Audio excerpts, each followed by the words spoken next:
Now you've seen some of the factors that could typically affect demand. But how? Well, on a graph, it causes the demand curve to shift. Depending on the factor, it can either shift left or right. Left means less, and you can remember this by seeing that both things have an L at the beginning. Right, you can remember by seeing that more has the letter R, and so does right at the beginning. An example is consumer income as a factor. When consumer income becomes more, the curve shifts right. When consumer income becomes less, demand shifts left.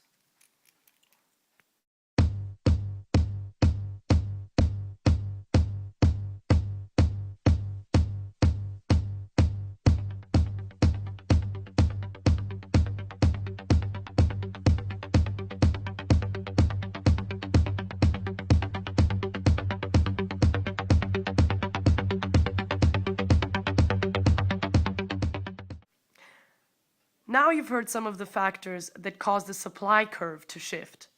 An example of this factor would be sellers entering or exiting the market.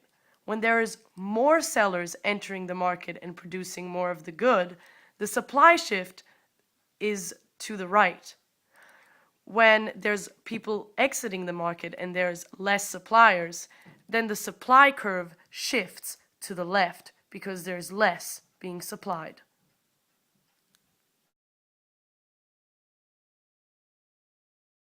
Elasticity of demand, or PED, measures the responsiveness of demand to a change in price.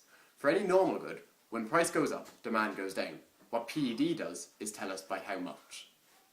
When demand is perfectly elastic, any change in price will cause quantity demanded to drop to zero.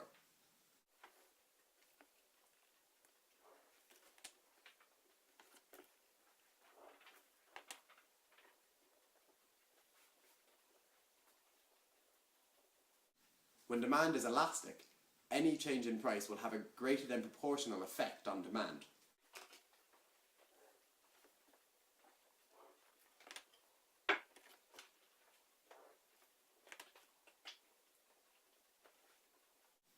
When demand is unitary elastic, any change in price will have a proportional change in demand.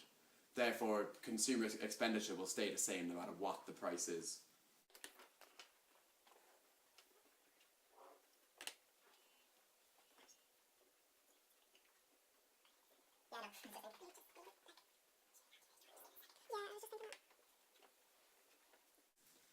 When demand is inelastic, any change in price will have a less than proportional effect on demand.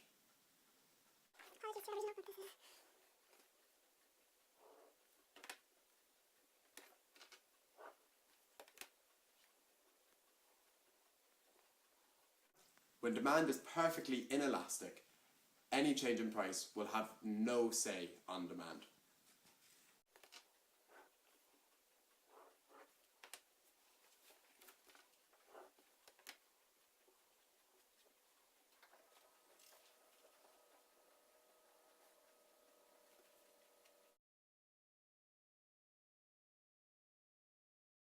There are four key factors affecting a good's PED. The first is the availability of close substitutes. An example of this would be Coke and Pepsi. If the price of Coke were to double, many consumers would switch from consuming Coke to consuming Pepsi, so therefore demand of this will be elastic because of the availability of the close substitute. And go. The second factor is whether the good is the cheaper of two complements. An example of this would be golf balls. Say, for example, the price of golf balls were to double. Demand wouldn't respond proportionally to the change in price, because the price of the golf ball makes up such a small proportion of the overall price of playing golf. Keep in mind that any consumer consuming golf balls has more than likely paid a lot of money on golf clubs and golf club membership. So therefore, the relative price increase of the golf balls is a very small proportion of the increase in price of playing golf. So demand for golf balls is relatively inelastic. The third factor affecting PED is the necessity of the product. Goods that consumers deem to be necessities will have an inelastic demand. An example here is milk. If the price of milk were to double, consumers would buy less of it, but they wouldn't buy much less of it because in their minds, milk is deemed a necessity. That's all. The fourth factor affecting PED is the proportion of income spent on the product. The less of weekly income that is spent on a good, the less elastic demand will be. An example of this would be lollipops. If the price of lollipops were to double, demand would fall, but only by a small amount because they make up such a small proportion of weekly income. Another factor affecting PED is the time period under consideration. If in your measurements of PED you allow for a longer period of time, demand will be more elastic. An example here would be demand for oil.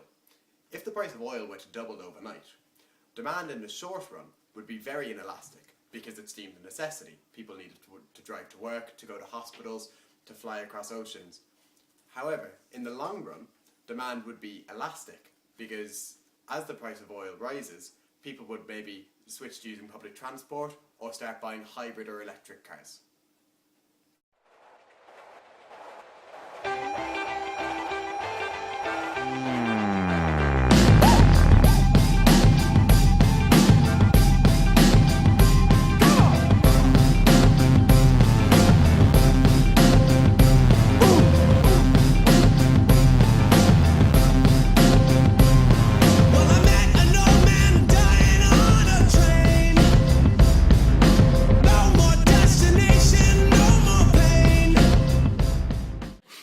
Cross-elasticity of demand, or CED, measures the responsiveness of demand of one good following the change of price in another.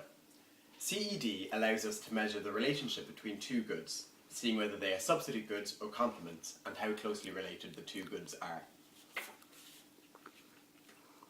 If CED is positive, the two goods are substitutes. This is because as one good becomes relatively cheaper than the other, consumers switch to the relatively cheaper good. An example of this is Coke and Pepsi. If the price of Coke falls, demand for Pepsi will fall as consumers of Pepsi switch to Coke.